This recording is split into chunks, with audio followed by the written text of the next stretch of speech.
committee. Ladies and gentlemen, after these few words, let me know what you think. It turns out that the pattern of veins in your hand is just as unique to you as the pattern of skin on your fingertip.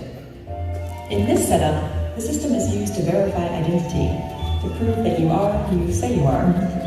This sensor detects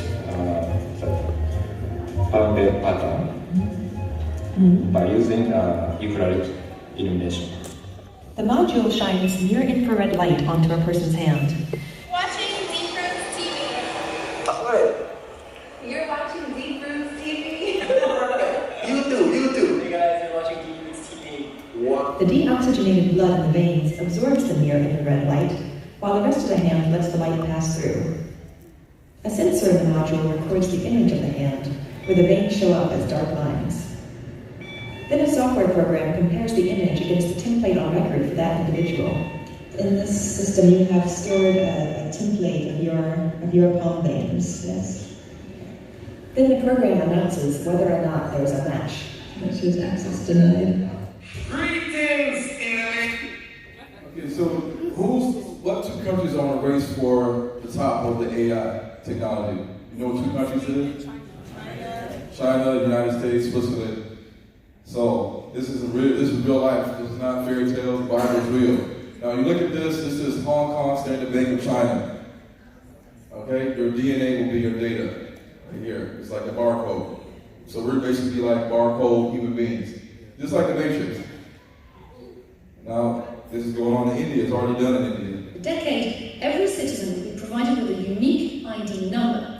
That number in question was linked to an individual's biometric data, fingerprints and iris scans, and over 1 billion Indians have now received their cards.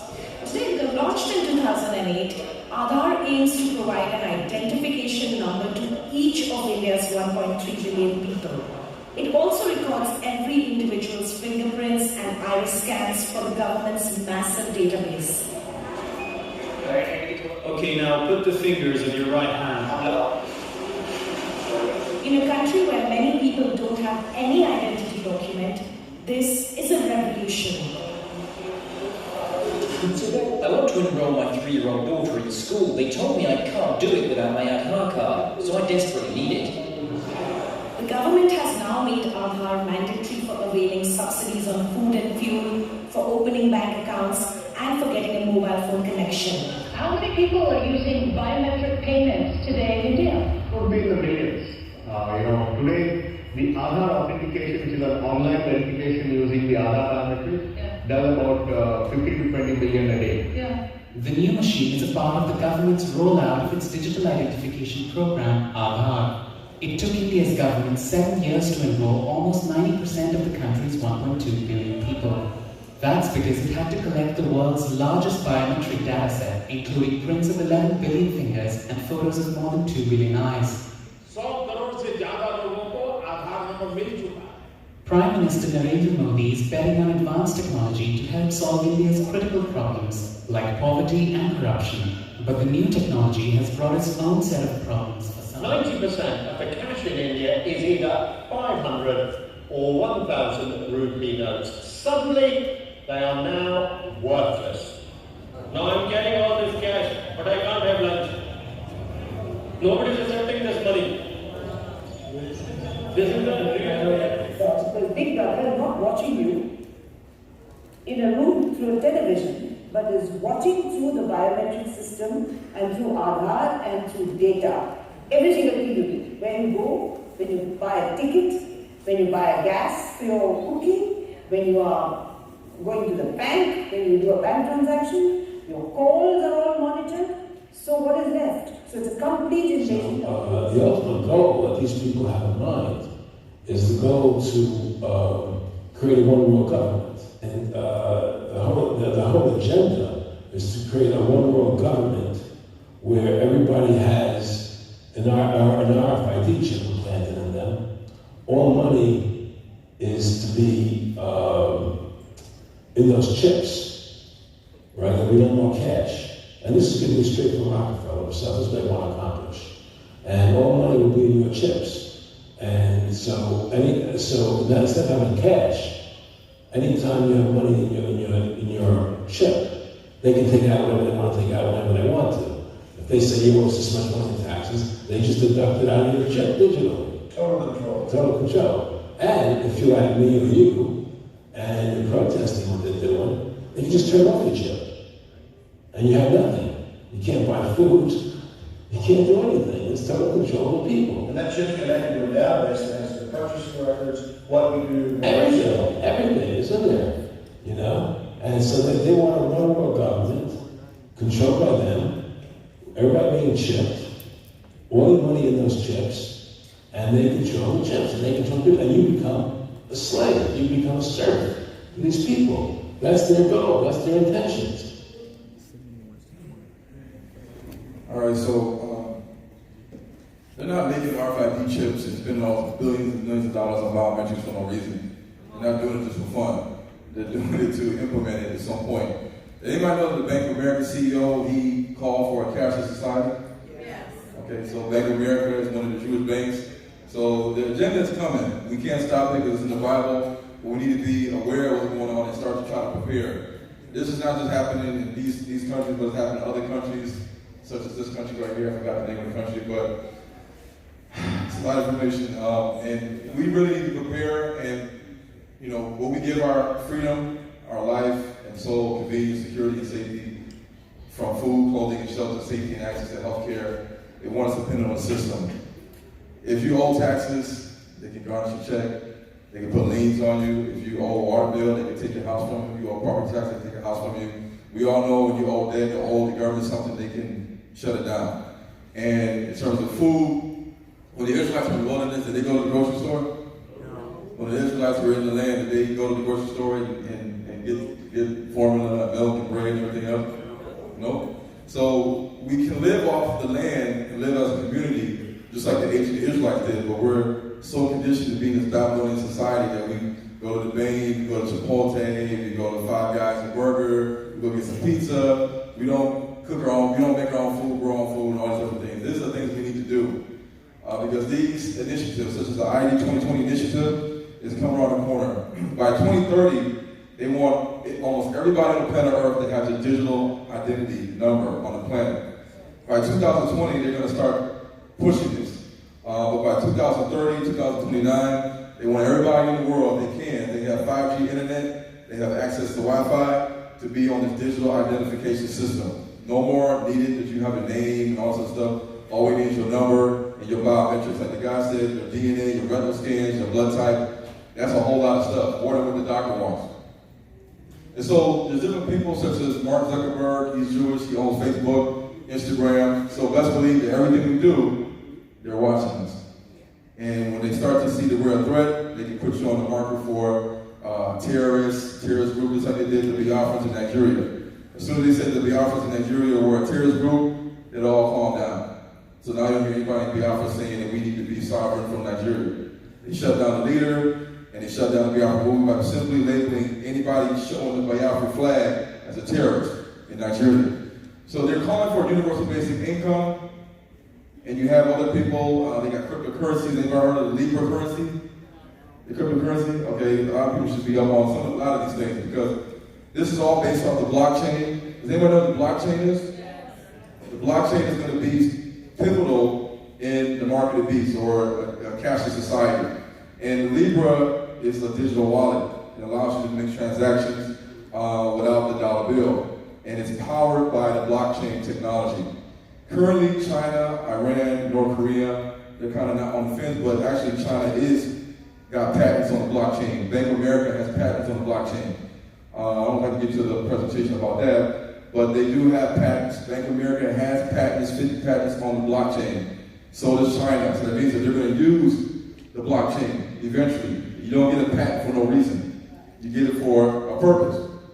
And so Libra is connected to the planet Venus, which is connected to Lucifer. That's all in the slide right here, but it's a cryptocurrency, something new other than Bitcoin, and they're working on that. Should we be worried?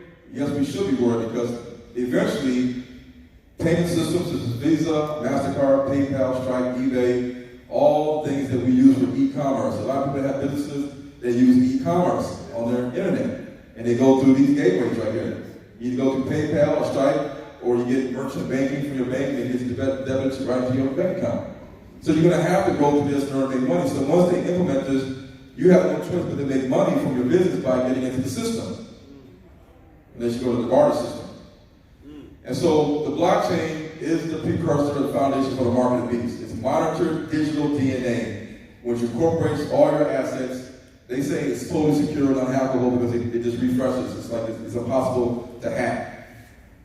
And if you don't believe me, the International Monetary Fund, which is owned by the Jews, they're backing it.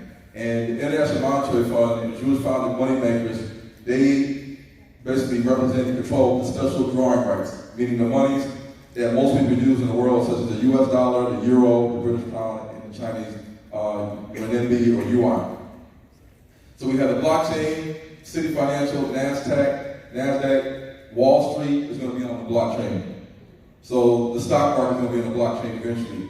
And so they have meetings way back, they have meetings now to this day, and this is going to be probably the last video, and then I'll pick it up later in the conference, but I want you to see this as well.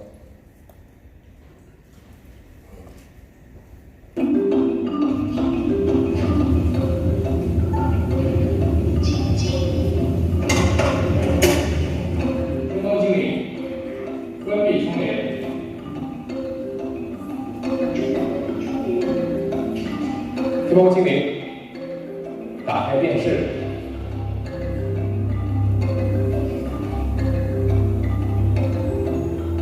天猫精灵，有人你说，我需要一瓶水。好的，服务员会尽快送来饮用水。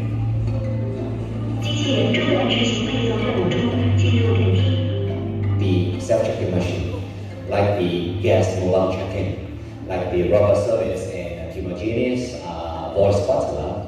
The purpose of this kind of service and technology is to improve the efficiency of the service and the consistency of the service quality.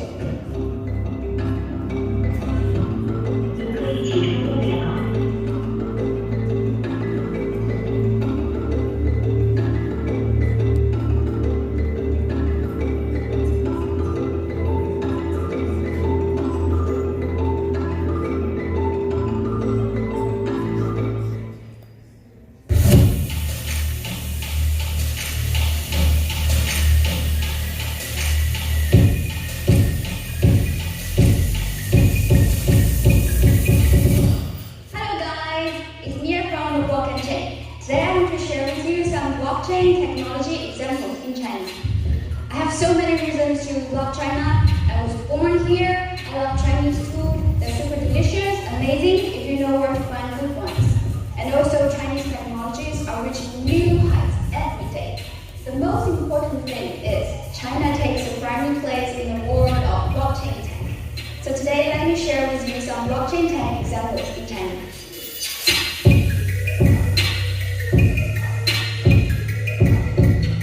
The Vice President of Ant Financial and Alibaba Group Chain Company, Guo Feijiang, says they have already brought blockchain technology to Alipay block donation program, and they plan to try it in production level, lending applications like mutual insurance, house renting, and food safety traceable system.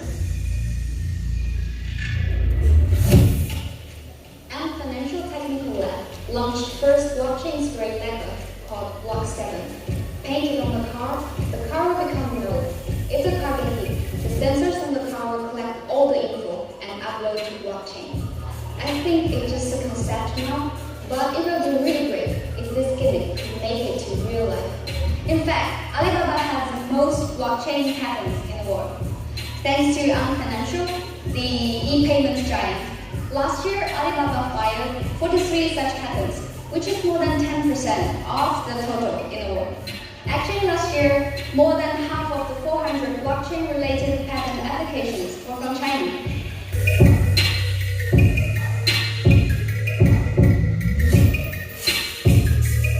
According to Xinhua News, some big banks in China, like Bank of China, ICBC, they're trying to adopt blockchain technology in power relief, credit and loan, clearing, supply chain, finance, and so many other fields.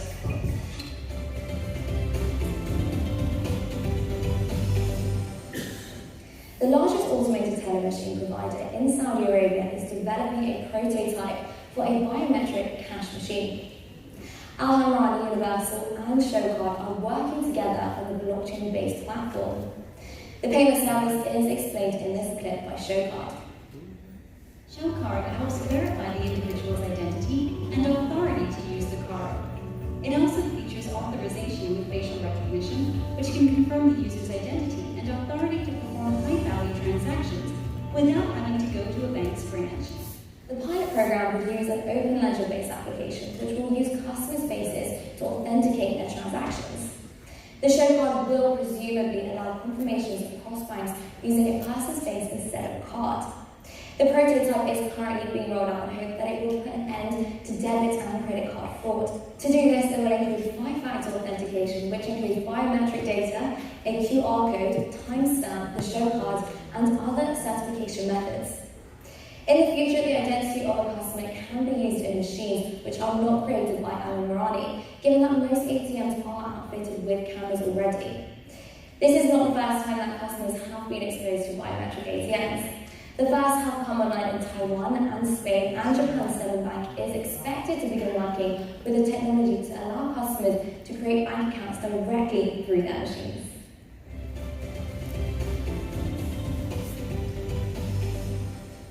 We hope you enjoyed this segment. For more news of blockchain and crypto, check out our whole 30-minute daily show to always know what's new on the block. You may have been noticing lately that the ruling class these days just kind of introduced stuff that no citizen wanted them to. We, the people of the European Union, didn't get a vote on the copyright directive. In fact, millions of people signed petitions and sent emails to their local MEPs demanding that it be rejected, but that didn't stop it from coming to pass. When the powers that be in Brussels want something, they don't ask permission, they just do it, and they'll even ignore the results of referendums when they don't go their way. In 1992, Denmark voted against the Maastricht Treaty. They were made to vote again. Ireland voted against the Nice Treaty in 2001, but we were also made to vote again. Similarly, in 2008, we had to vote again on the Lisbon Treaty when we rejected that. France voted against the EU constitution in 2005, but that result was just ignored. The Netherlands also rejected it in the same year, but they were also ignored. EU bureaucrats have done everything in their power to undermine the result of the Brexit referendum over what has been almost 3 years now. Recently, Guy Verhofstadt had the audacity to tweet the following in response to Turkey's President Erdogan wanting a rerun of the recent Istanbul elections. This outrageous decision highlights how Erdogan's Turkey is drifting towards a dictatorship. Under such leadership, accession talks are impossible. Full support to the Turkish people protesting for their democratic rights and for a free and open Turkey. Boy, we are reaching a level of hypocrisy here that shouldn't be possible. Guy Verhofstadt, a man who has previously said the following about the sovereignty of EU member states. And that is the real problem, colleagues. Why there is such a problem in this crisis? Because member states are reluctant to transfer new sovereignty and powers to the European Union. And we all know that the only way out of this crisis is a new transfer of powers to the European Union and to the European institutions. This guy also wants an EU army, just so you know. French Finance Minister Bruno Le Maire has said that the EU should become an empire. And now the EU wants to create a massive biometric database of all EU citizens. This is an article from Gizmodo. Say cheese, the EU is set to create one of Earth's biggest biometric databases. What could possibly go wrong? Never mind the fact that once again, no EU citizen voted for this. The European Parliament has voted by a significant margin to streamline its systems for managing everything from travel to border security by amassing an enormous information database that will include biometric data and facial images, an issue that has raised significant alarm among privacy advocates.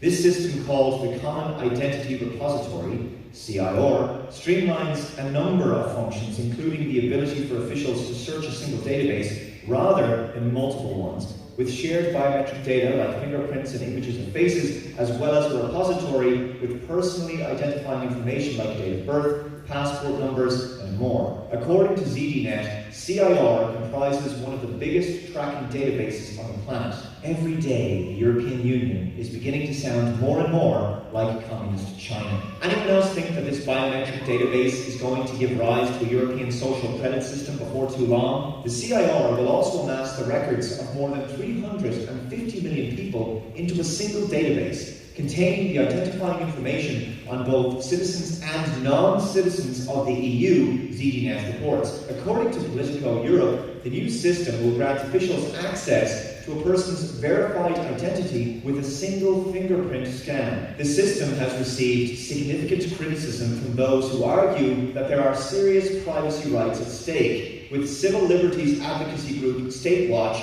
asserting last year that it would lead to the creation of a Big Brother centralized EU state database. Increasingly, biometric fingerprint ID and facial recognition technology is becoming ubiquitous in our lives. Logging into your laptop or smartphone by using your fingerprint ID is becoming more and more common. Users can unlock their devices by looking at the front-facing camera on their phones. So the idea that personal identification at the level of a state would evolve to this degree seems like natural and logical progress in the minds of most people. And they'll focus on that. They'll focus on what they believe to be the benefits: more secure and robust personal identification and a reduction in identity theft, without also realizing that they're once again sacrificing their freedom for more security.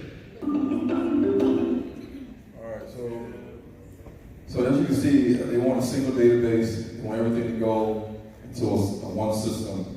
Centralized basically means like New World Order. One world currency. And as you can see here, the communists ran by Jews. This is a long time ago, 1988. This is the Phoenix Rising, get ready for world currency. So we're in 2019. So back then, they already knew this was the plan. And the blockchain plus biometrics plus 5G.